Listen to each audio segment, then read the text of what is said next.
Hello guys, welcome back to my channel CGPSC e study. This is Riddhi and यहाँ पे मैं नए video के साथ में आई हूँ। जो नया वीडियो है वो उसका टॉपिक है कि CGPSC में आप इंडियन हिस्ट्री को और छत्तीसगढ़ हिस्ट्री को एक साथ कंबाइन करके कैसे स्टडी कर सकते हैं। इसके पीछे मैं कुछ स्ट्रेटजी और कुछ सिलेबस को डिस्कस करने के लिए यहाँ पे प्रेजेंट हुई हूँ। एक और बात आपसे मुझको शेयर करनी थी आपसे एक बात कि इतना लेट हुआ वीडियो का, तो आप लोग भी सोच रहे होंगे कि वीडियो इतना लेट क्यों हुआ। उसके पीछे रीज़न था कि घर में कुछ फंक्शन चल रहे थे और बहुत सारे गेस्ट आ गए थे, तो वीडियो बनाना थोड़ा पॉसिबल नहीं था, इसलिए थोड़ा सा लेट हुआ। तो उसके लिए मुझे सॉरी बोलना है आप सभी से। और नेक्स्ट से मैं कोशिश करूंगी कि वीडियोस को थोड़ा फ्रिक्वेंट लेके आऊँ। आप लोगों का इतना सपोर्ट जो मुझे मिल रहा है उसके लिए भी थैंक यू सो मच कि आप लोग मुझे सपोर्ट कर रहे हैं और थोड़ा सा और सपोर्ट दिखाएंगे तो जो है मेरा आगे का जो प्लान है कि मैं कैसे कैसे आप लोगों को इन्फॉर्मेशन डिलीवर कर पाऊंगी, ये थोड़ा और ज़्यादा लोगों तक पहुंचेगा। तो प्लीज़ कोशिश करिए कि वीडियोस को शेयर करें और लाइक करें थोड़ा सा, ताकि रीच इसका पहुंच पाए वीडियो का। अब जो है हम लोग मेन हमारा जो आज का वीडियो है उस पर आते हैं। जो नेक्स्ट हमारा जो वीडियो का टॉपिक जो था CGPSC में हिस्ट्री की प्रिपरेशन हम कैसे कर सकते हैं। तो अगर लास्ट तक आप मेरे वीडियोस को फॉलो करेंगे तो आप जो छत्तीसगढ़ का हिस्ट्री और जो इंडियन हिस्ट्री है उसको CGPSC में कैसे प्रिपेयर करना है, इसके रिगार्डिंग आपको एक भी डाउट नहीं बचेगा। पूरा डाउट आपका क्लियर हो जाएगा। पूरा माइंड जो है आपका मैप जो हिस्ट्री का होता है वो पूरा अच्छी तरीके से क्लियर हो जाएगा। तो आप कोशिश करिए कि लास्ट तक वीडियो को देखें, तभी आपको सारी चीज़ें समझ में आएगी, ठीक है। और आपको पूरा हिस्ट्री का जो मैप है एक आपको दिमाग में क्लियर हो जाएगा। उसके बाद आप अपनी स्ट्रेटजी खुद बनाइए और उससे पढ़ने की कोशिश करिए, तो बहुत ही हेल्पफुल होगा। अगर कुछ भी डाउट होता है तो आप कमेंट बॉक्स में ज़रूर लिखिए, मुझे उससे बहुत ही मोटिवेशन मिलता है। आप जो कमेंट बॉक्स में अच्छे अच्छे मुझे कमेंट्स करते हैं। तो इतना ही कहना था मुझे। अब वीडियो को शुरू करते हैं। जो अगर हम लोग देखें कि जो हिस्ट्री है, हिस्ट्री का जो मेंस का जो सिलेबस डिफाइंड है ना छत्तीसगढ़ में CGPSC में मेंस में जो है सिलेबस डिफाइंड है। तो इसी डिफाइंड सिलेबस को मैंने यहाँ पे कुछ कुछ मुख्य पॉइंट्स है जो मैंने पूरा लगभग ही जो सिलेबस है मेंस का वो मैंने यहाँ पे लिखा हुआ है।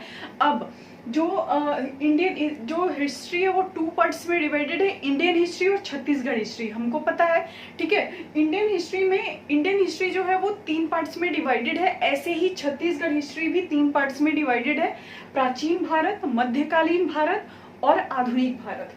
अब अगर प्राचीन भारत में देखा जाए तो ये इंपॉर्टेंट टॉपिक्स हैं। अगर देखिए वो थोड़ा सा प्लेस का कमी था, इसकी वजह से मैंने थोड़ा छोटा छोटा इसको लिखा हुआ है। अगर आपको क्लियर नहीं विजुअल हुआ तो प्लीज़ कमेंट बॉक्स में लिखिएगा। और मैं बोल भी रही हूँ तो आप उससे भी अंदाज़ा लगा सकते हैं कि मैंने क्या लिखा है। थोड़ा सा इसमें मैनेज करने की कोशिश करिएगा। आगे से मैं वीडियोस को भले दो पार्ट्स में लिखूंगी, बट थोड़ा बड़ा बड़ा लिखूंगी, ठीक है।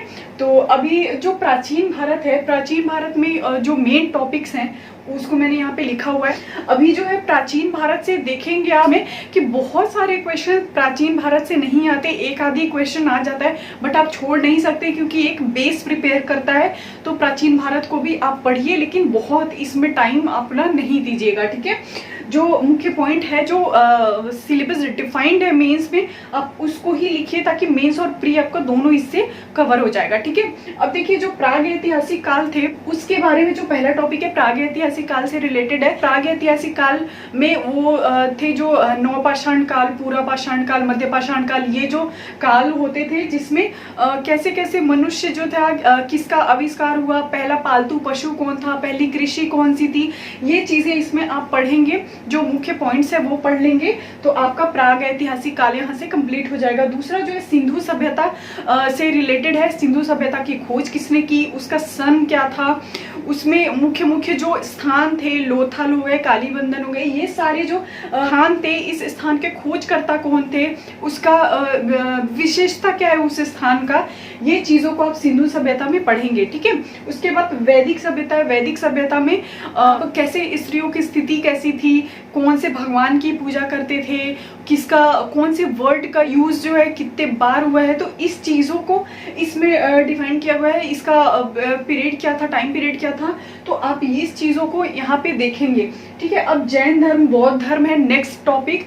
तो जैन धर्म और बौद्ध धर्म में आप जो धर्मों का जो उदय हुआ, यहाँ जैन धर्म और बौद्ध धर्म से धार्मिक जो है एक उदय हुआ भारत में। और इसके संस्थापक कौन थे, कितने गुरु हुए, लास्ट कौन थे, प्रथम कौन थे, किन्होंने क्या क्या मुख्य मुख्य काम किया, ये सारी चीज़ों को आप इसमें पढ़ेंगे। और ये बहुत ही मुख्य पार्ट है प्राचीन भारत का, जैन धर्म और बौद्ध धर्म।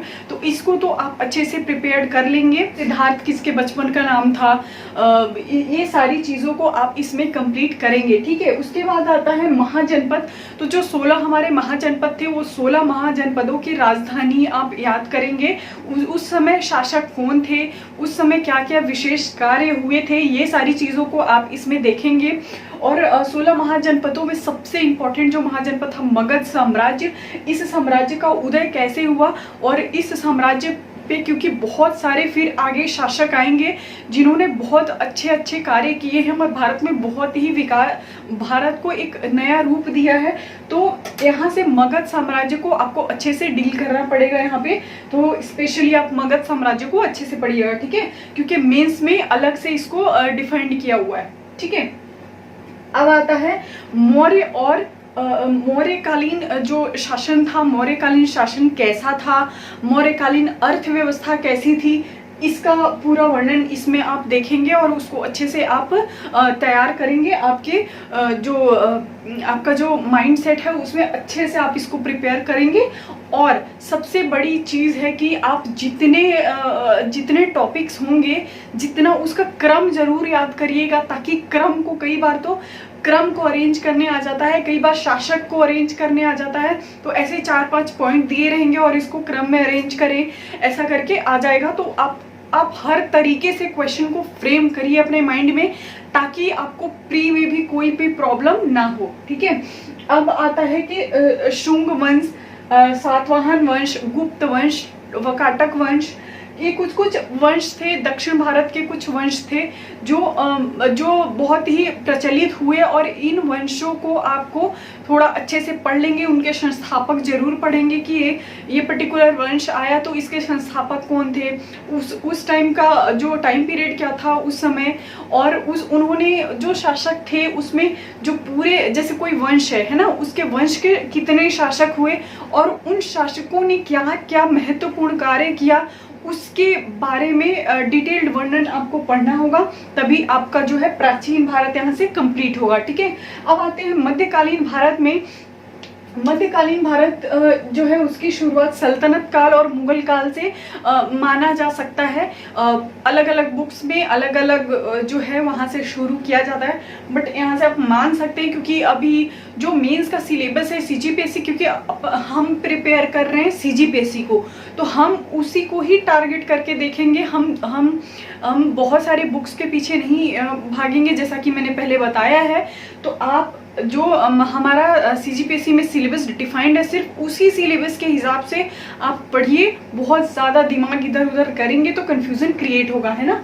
तो उसमें एकदम क्लियरली मेंशन है, आप जो सीजीपीएससी के मेंस का सिलेबस देखेंगे तो उसमें क्लियरली मेंशन है कि जो सल्तनत काल है वहाँ से मध्यकालीन भारत लिखा हुआ है, और वहाँ से सल्तनत काल और मुगल काल से यहाँ पे शुरुआत की गई है। तो आप यहाँ से वो देख सकते हैं। ठीक है, अब जो है नेक्स्ट ये देखेंगे कि जो सल्तनत काल है और मुगल और सल्तनत काल जो है, इस काल में जो मुख्य शासक कौन हुए थे, किन्होंने स्थापना किया, मुख्य शासक कौन थे, उनका टाइम पीरियड क्या था, उन्होंने क्या क्या महत्वपूर्ण स्मारक बनाया, और कौन कौन से प्लेस पे उन्होंने अपना कब्जा जमाया था, कितने एरिया को उन्होंने विस्तृत किया, इस सब का जानकारी आपको इसमें पढ़ना होगा। और इसको बहुत ही जो क्रम से पढ़ें, ताकि आपके पूरे शासक का जो है वो क्रम याद हो जाए। क्रम बहुत ज़रूरी है हिस्ट्री में याद करना। आपको पूरे घटनाक्रम, जितने घटनाक्रम होते जाएंगे, सब घटनाक्रम को आप क्रम में याद करेंगे। ठीक है, नेक्स्ट जो है विजयनगर साम्राज्य। है विजयनगर नगर साम्राज्य की स्थापना किसने की थी, कौन सा प्लेस था, कैसा उसका क्या क्या चीज़ों की वहाँ पे खोज हुई, क्या क्या उसके मुख्य विशेषता क्या है, क्या थी, वो सारी चीज़ों को आप इसमें विजयनगर साम्राज्य में भी पढ़ेंगे। ठीक है, अब देखेंगे कि कुछ कुछ महत्वपूर्ण आंदोलन हुए हैं भारत में भी, छत्तीसगढ़ में भी।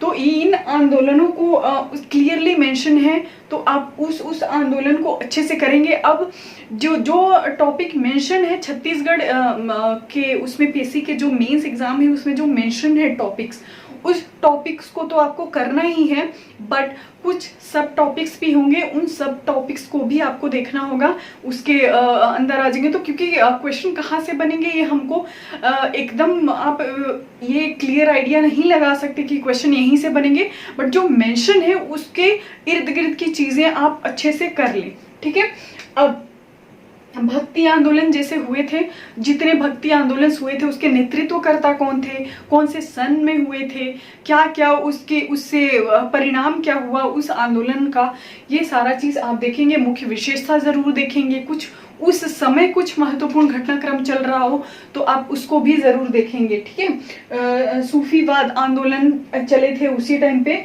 और जो भारत में साहित्य का विकास हुआ था तो उस समय बहुत सारी पुस्तकें, आप बहुत सारे समाचार पत्र, बहुत सारे मैगजीन्स, अगर ये जो मासिक पत्रिका हुई, कोई डेली पत्रिका हुई, तो ये सब के संस्थापक कौन थे, कौन से वर्ष में रिलीज हुआ, कितने प्रमुख पुस्तकें थी, कितने कौन कौन से उसके राइटर्स थे, ये सबको आपको अच्छे से प्रिपेयर करना पड़ेगा। ये एक दो नहीं है, ये बहुत सारे हैं, एक लिस्ट ही है।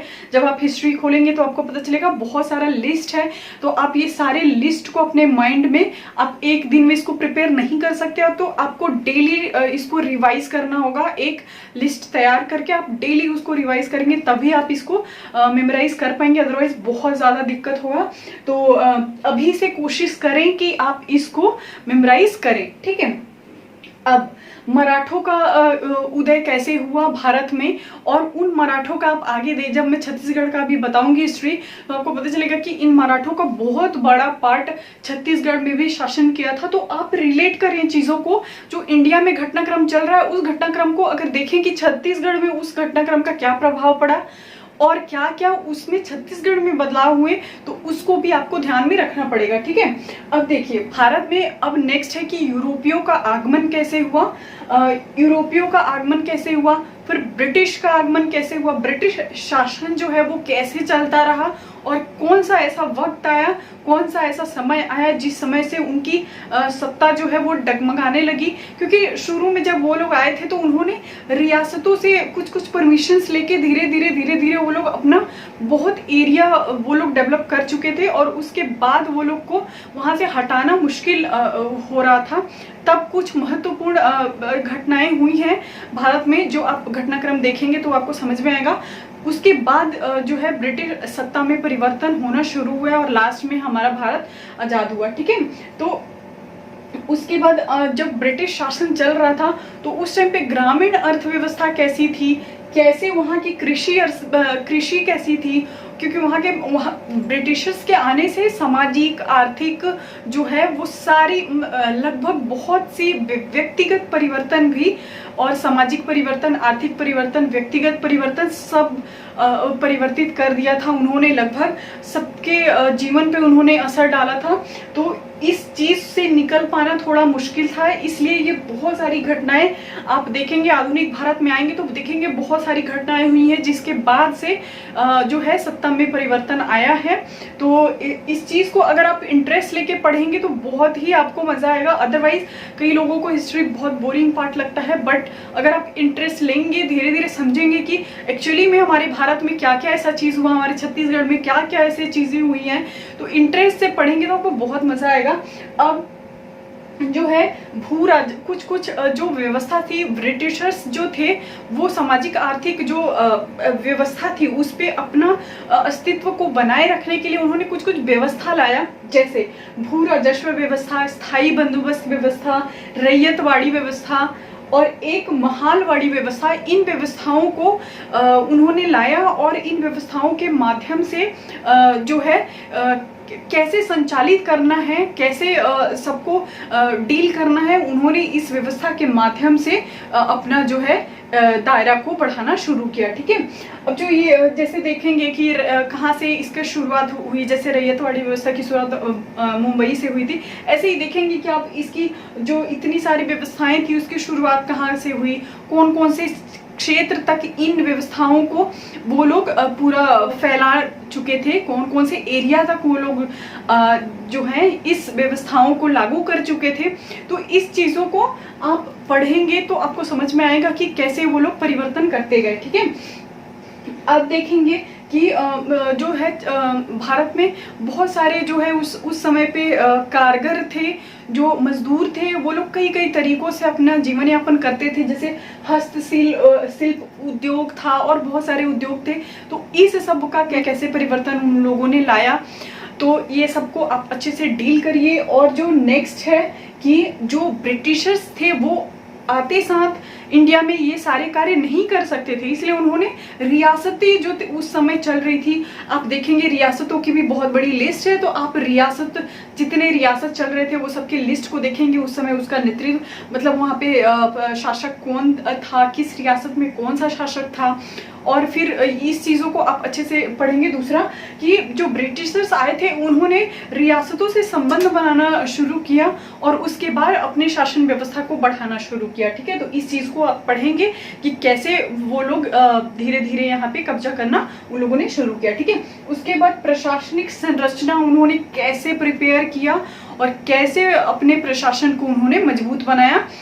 अब यहाँ तक हम लोग मध्यकालीन भारत कंप्लीट कर लेते हैं। यहाँ से अब आता है हमारा आधुनिक भारत। तो यहाँ पे देखेंगे आधुनिक भारत में एक मुख्य घटना होती है 1858 में 1857 की क्रांति, और इस क्रांति के बाद जो परिवर्तन आया वो परिवर्तन ब्रिटिशर्स के लिए एक रिंग बोल सकते हैं, एक बेल अलार्म बोल सकते हैं कि एक रिंग बजा और यहाँ से वो लोगों का पतन धीरे धीरे शुरू हुआ। ठीक है, अब देखिए जब 1857 की क्रांति हुई उसके बाद 1858 में नगरीय व्यवस्था कैसी हो गई, औद्योगिकीकरण कैसा हुआ, कैसे सामाजिक आर्थिक और राजनीतिक सुधार हुए, क्योंकि वो उसका बहुत बड़ा असर जो है वो पड़ा हुआ था। तो इससे बहुत सारे सुधार हुए, बहुत सारे आंदोलन होने शुरू हो गए, क्योंकि पहले आंदोलन होते ही नहीं थे। उसके ये 1857 की क्रांति के बाद आंदोलन होने शुरू हुए और बहुत से सामाजिक, धार्मिक, आर्थिक बहुत सारे आंदोलन हुए हैं। इन आंदोलनों की सूची है, आप उन सूची को पढ़ेंगे।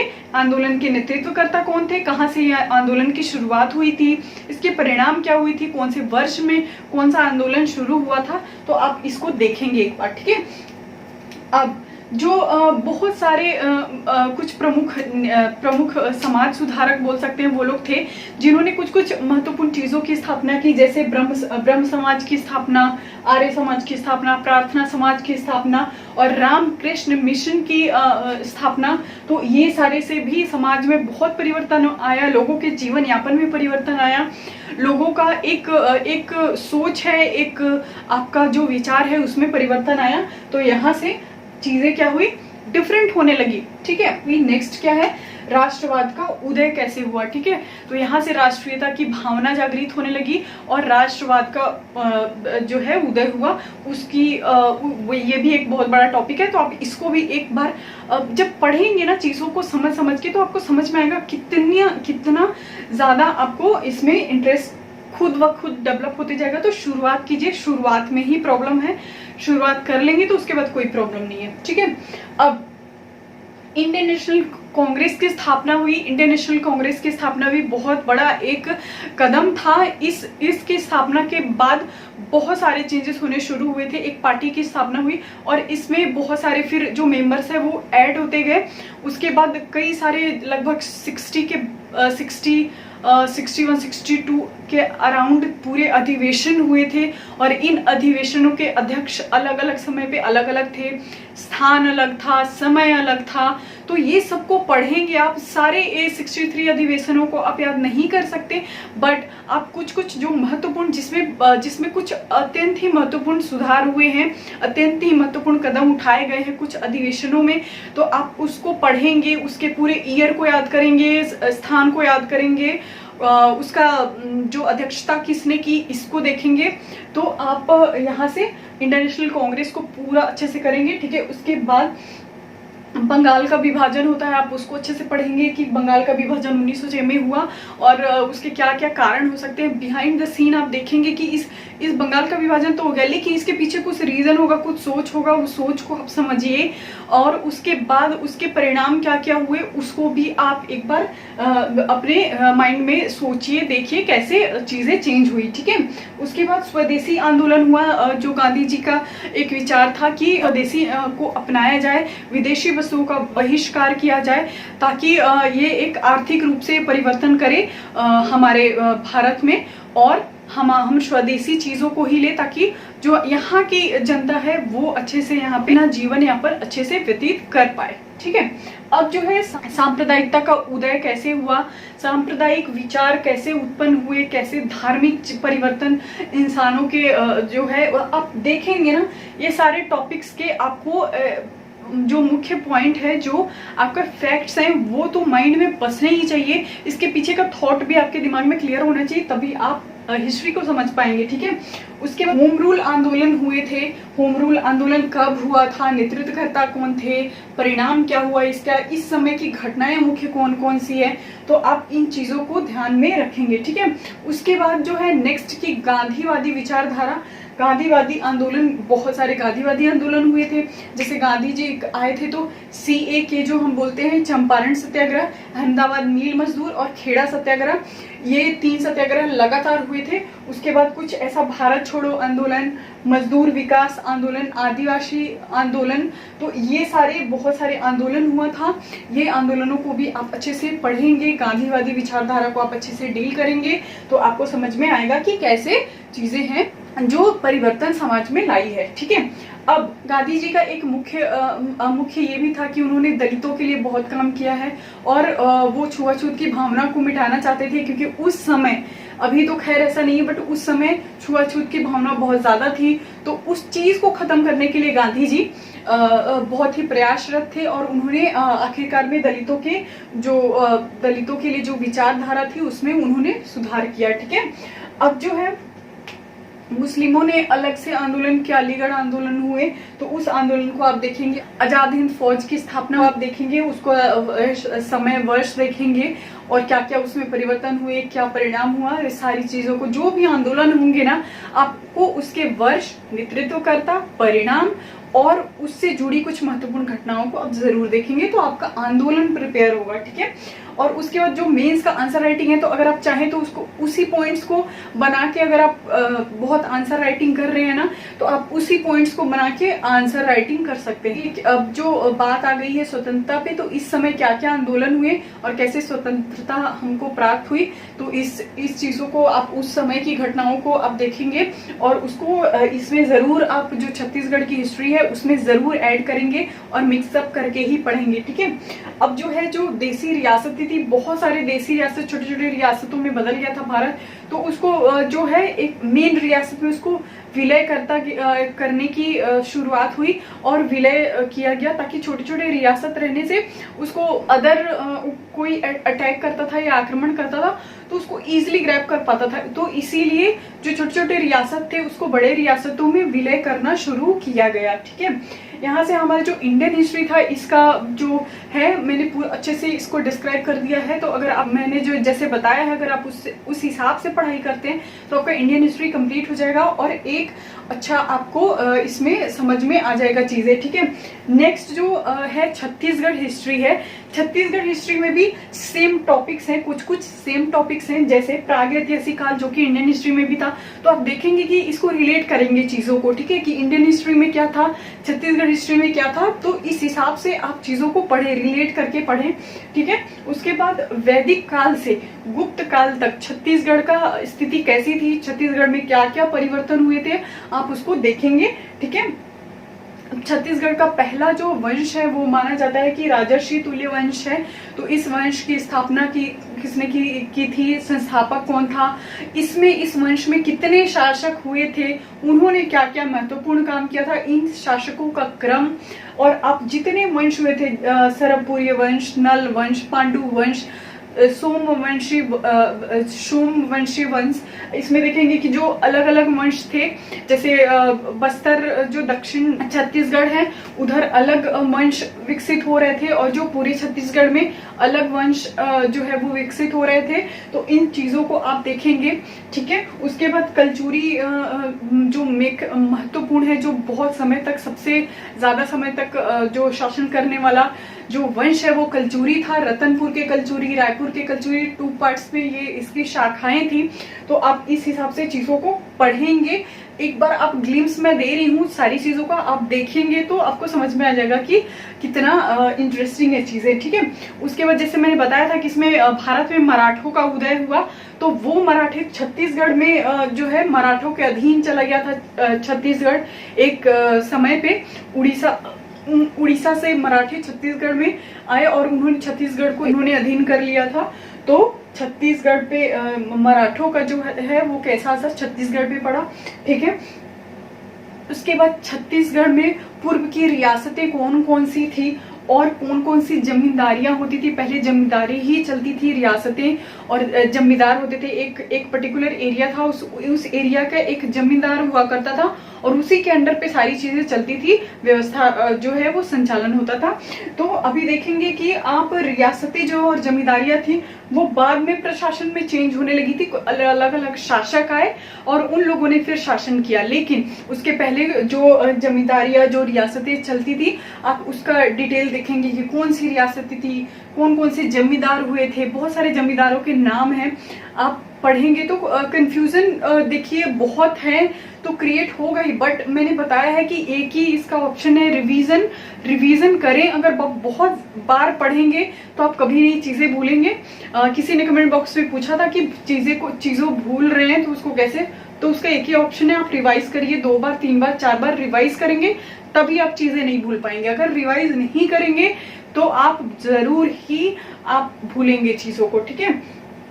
अब देखेंगे, अब यहाँ तक तो जितने वंश थे, शासक थे, जमींदारियां थी, रियासतें थे, ये चीजें तो यहाँ तक हो गई, ठीक है। अब आया जो ब्रिटिशर्स जो इंडिया में अब रूल कर रहे थे, वो छत्तीसगढ़ में भी उनका असर आया था। तो छत्तीसगढ़ में फिर कैसा असर आया था ब्रिटिशर्स का, ब्रिटिश अधीनता में छत्तीसगढ़ कैसा वर्क किया, उस चीजों को आप देखेंगे। सामंती राज देखेंगे, 1857 की फिर क्रांति हुईगी, तो वो क्रांति का असर छत्तीसगढ़ में कैसा पड़ा, छत्तीसगढ़ से कौन कौन से नेतृत्वकर्ता छत्तीसगढ़ से पार्टिसिपेट किए थे। जो कांग्रेस के अधिवेशन होते थे, उस अधिवेशन में छत्तीसगढ़ से भी जो कांग्रेस के लीडर्स थे वो जाते थे। तो कौन कौन से ऐसे लीडर्स थे, उनका जगह कौन था, वो कौन से स्थान से बिलोंग करते थे, कौन से एरिया में उन्होंने परिवर्तन लाया, तो वो चीजों को आप देखेंगे अच्छे से। उसके बाद छत्तीसगढ़ में भी स्वतंत्रता आंदोलन हुआ, जैसा कि भारत में स्वतंत्रता के लिए आंदोलन होना शुरू हो गया था, वैसे ही छत्तीसगढ़ में भी स्वतंत्रता के लिए आंदोलन होना शुरू हुआ। तो उस आंदोलनों को भी आप जो है रिलेट करके पढ़ें तो आपको एकदम क्लियर पिक्चर समझ में आएगी, ठीक है। उसके बाद जनजातीय आंदोलन, श्रमिक आंदोलन, कृषक आंदोलन भारत में हुआ था, वैसे ही छत्तीसगढ़ में भी कुछ आंदोलन हुए थे। तो इन आंदोलनों को आप देखेंगे कि कुछ पर्टिकुलर आंदोलन है, जनजातीय आंदोलन आप देखेंगे बहुत सारे, उसके लीडर्स अलग अलग हैं, वर्ष अलग अलग है, परिणाम अलग अलग है, रीजंस अलग, उस आंदोलन करने के पीछे का कारण अलग अलग है। तो आप देखेंगे तो वो आपको समझ में आएगा, उसका लिस्ट है अलग से, तो आप उसको डेली बेसिस पे पढ़ेंगे तभी वो प्रिपेयर हो पाएगा, ठीक है। अब देखेंगे कि जब ये आंदोलन हो गए, पूरा भारत आजाद हो गया, छत्तीसगढ़ का निर्माण हो गया, तब छत्तीसगढ़ आजाद, जैसे भारत आजाद हो गया वैसे छत्तीसगढ़ भी आजाद हो गया। तो ये सब जब आजाद हो गया, उसके बाद छत्तीसगढ़ का निर्माण कैसे हुआ, छत्तीसगढ़ जो है वो अस्तित्व में कैसे आया एमपी से अलग होके, तो वो सबकी अलग प्रक्रिया है, पूरा सन है। तो आप उसको भी अच्छे से देखेंगे, ये हिस्ट्री के अंदर आ जाता है।